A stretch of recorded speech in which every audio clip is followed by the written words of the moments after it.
Hi everyone. ప్రతి ఒక్కరి లైఫ్లో ఎన్నో సమస్యలు, ఎన్నో ఛాలెంజెస్ ఎదురవుతూ ఉంటాయి. మరి దాన్ని ఎదుర్కోవాలంటే ధైర్యం ఉండాలి, ఆలోచన ఉండాలి, దాంతోపాటు నీకంటూ ఒక లక్ష్యం ఉండాలి. ఎప్పుడైతే ఒక లక్ష్యాన్ని క్రియేట్ చేసుకుంటావో ఆటోమేటిక్గా ఎన్నో ఆపర్చునిటీస్ నీ ముందుకు వస్తాయి.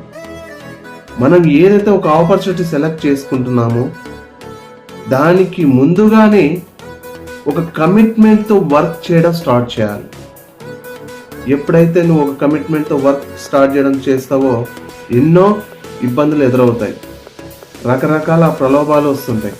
బట్ ఏదైనా సరే, దారి ఎలా ఉన్నా సరే తెలుసుకో, నేర్చుకో, ఆపై వర్క్ చేస్తూ వెళ్ళు. ఒక్కసారి వర్క్ స్టార్ట్ చేయడం, స్ట్రాంగ్గా నిలబడ్డావు అనుకో, ఎలాంటి పరిస్థితుల్లో వెనుకడుగు వేయదు. ఒక్క వన్ ఇయర్ స్ట్రాంగ్గా నిలబడు. జీవితం అంటే ఏంటో తెలుస్తుంది, సక్సెస్ ఎలా అవ్వాలో తెలుస్తుంది, ఎలా ఉంటుందో తెలుస్తుంది. ఓకేనా? ఓన్లీ 1 ఇయర్ నిలబడు, సాధించు. నిన్ను కొట్టేవాడు ఎవరూ లేరు. ఓకేనా? All the best.